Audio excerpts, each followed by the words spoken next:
Hello বন্ধুরা, কেমন আছো তোমরা? আশা করি খুব খুব ভালো আছো। তো বন্ধুরা, আজকে সোমবার।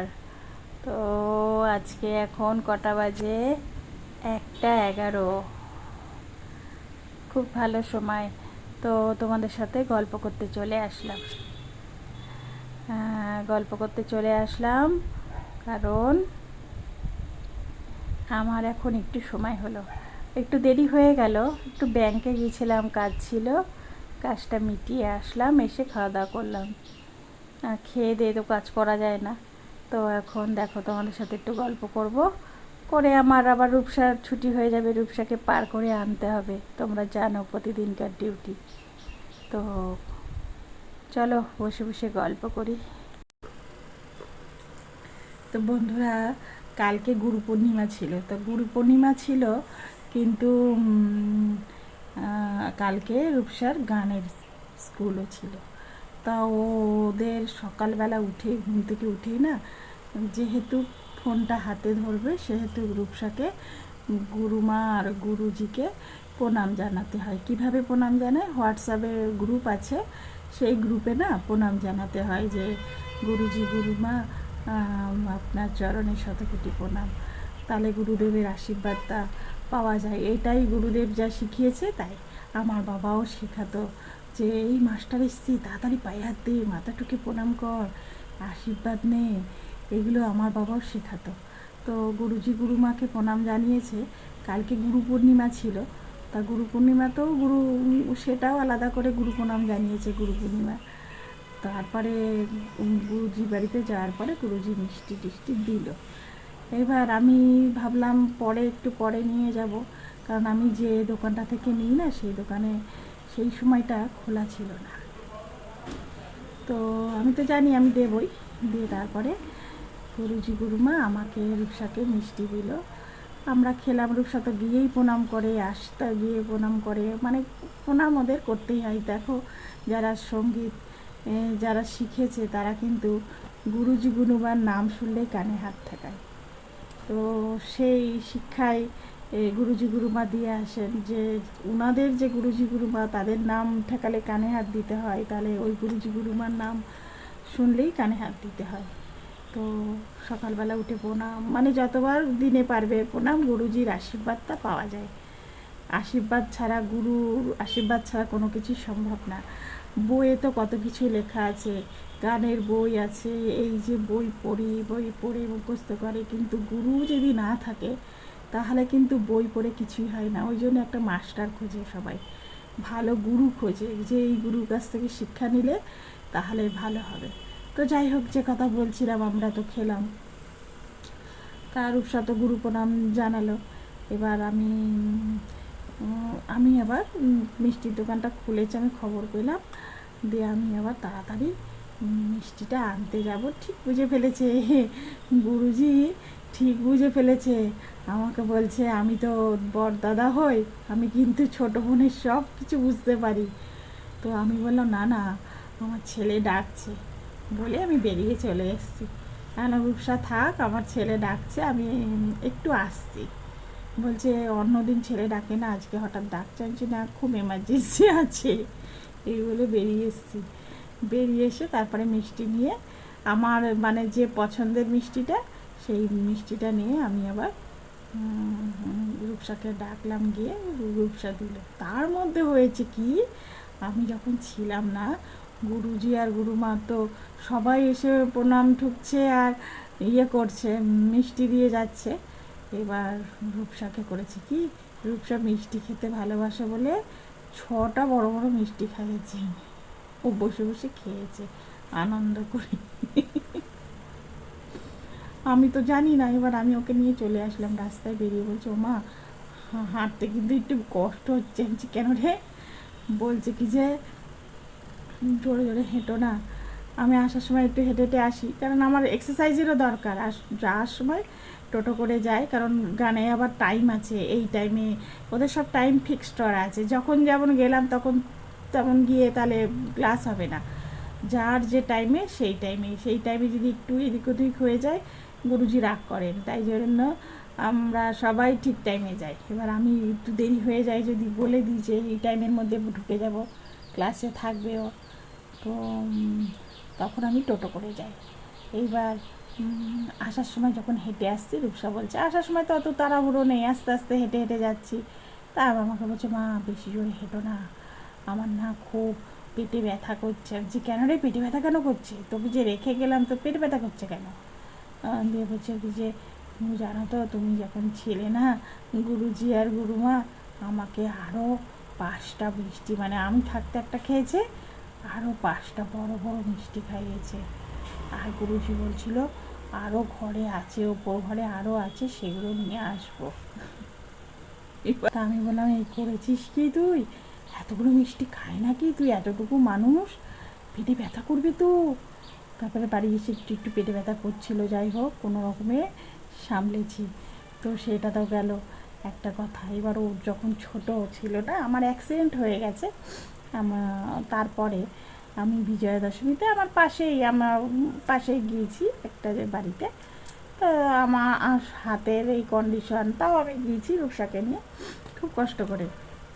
আমি যাওয়ার সাথে সাথে না অনেক মিষ্টি সাজিয়েছে, আর আমার না এই অবস্থা হয়ে যাওয়ার পর, আমি তো আগেও কম খেতাম, এখনও কম খাই, তো মিষ্টি ফিষ্টি তো খাওয়া যাবে না, পেকে টেকে যাবে, হাত কাঁচা ছিল তখন। তা আমি বললাম, আমি যাদের বাড়ি গিয়েছি তাদের বাড়ি বললাম আমি তো খাবো না, তো তোমরা কিছু মনে করো না, আমাকে একটু চা দিতে পারো, চা খাবো। আর রূপসা তখন ছোট ছিল, 4.5 বছর বয়স।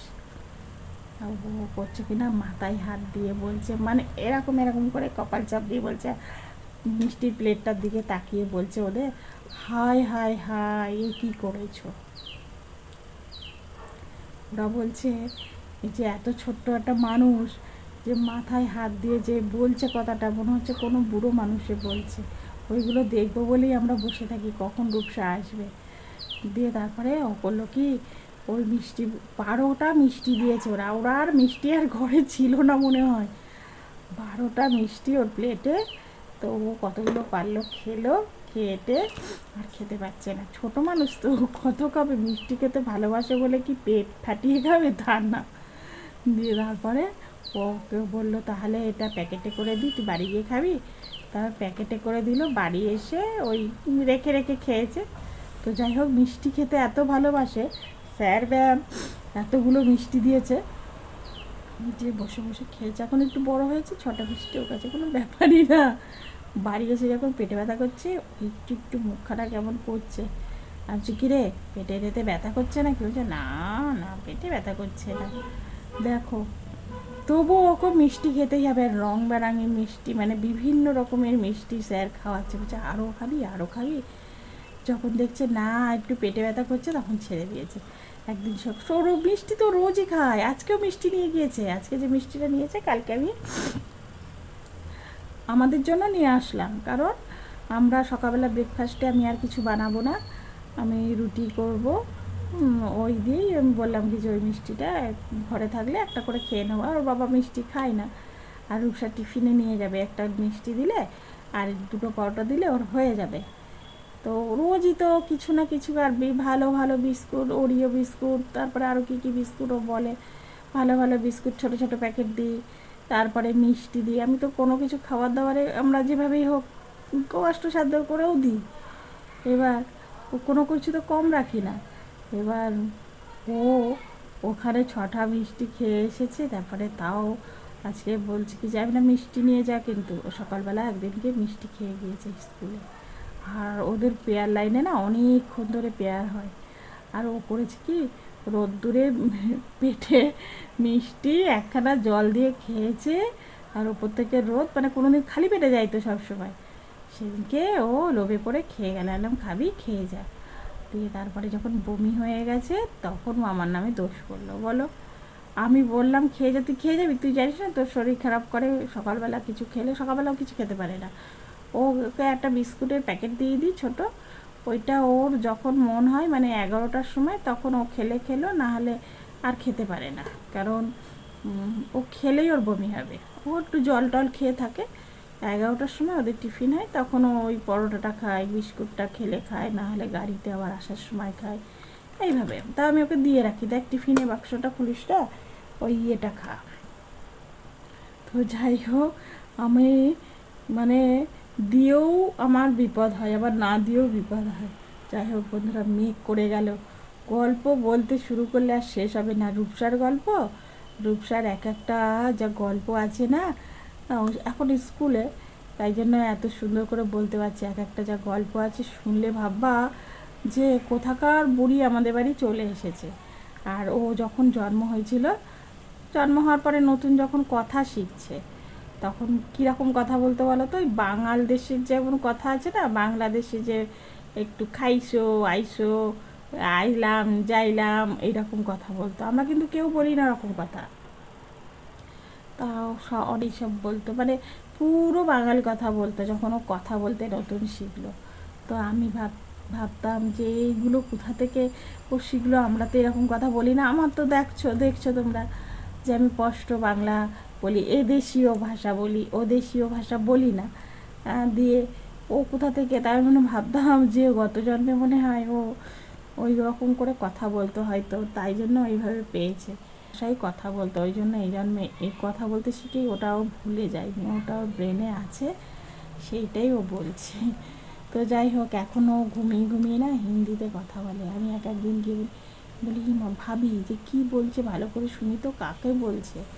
তারপরে যখন ওঠে আমি বলে আমি জানি না তো মা, আমার সাথে বাংলায় বলে, আমি জানি না তো কি বলছি, আমি তো শুনতে পাইনি। আমি যে তুই শুনতে পাবি, তোকে আমি জিজ্ঞাসা করছি তুই কী বলছিলিস, আমি কান পেতে শুনি আর হাসি। তা আমি এক সময় ভাবি কি যে রেকর্ড করে রাখবো। বৃষ্টি এসে গেল বন্ধুরা, রে বাবারে চারিদিকে দেখো, আমার মুখটাও কালো কালো লাগছে, মেঘ আর মেঘ। তো আজকের ভিডিওটা এখানেই শেষ করলাম। এখন সব গল্প করছি, আর কাজ টাজ দেখাচ্ছি না।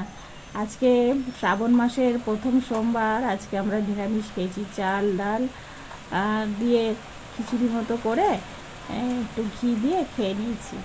আর বাবাও খুব খুশিতে খেলো, দেখলাম সবাই খুব খুশিতে খেলো, রূপসাও খাবে আসলে। তো খুব জোরে বৃষ্টি এসে গেল, চলো একটু বৃষ্টিটা দেখিয়ে আনি তোমাদের।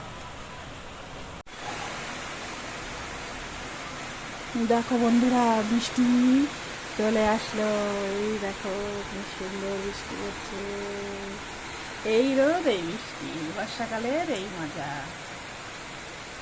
বুঝছো? আমি তুলসী গাছের মাথায় একটা তুলসী গাছ লাগিয়েছি, দেখো বৃষ্টির মধ্যে অতটা দেখানো যাচ্ছে না, আমি এটা লাগিয়েছি। আর ওই টবটা ওই যে দেখা যাচ্ছে সাদা টবটা, ওটার মধ্যে যেমন আছে তেমন, কারণ ওইটা এর উপরে রেখেছিলাম, তুলসী মন্দিরটা একটুখানি কেমন যেন হয়ে গেছিলো, ওই জন্য আমি আবার এটা নতুন একটা চারা মতো লাগালাম, আর একটা ডাল লাগিয়েছি। যাই হোক যেটা হয় দেখি। ওর বাবা বললো ভেতরে মাটি আছে যতক্ষণ, আর লাইটও লাগানো আছে মন্দিরে। যাই হোক বন্ধুরা, বৃষ্টি এসে গেল, দেখো তোমরা একটু বৃষ্টি দেখো।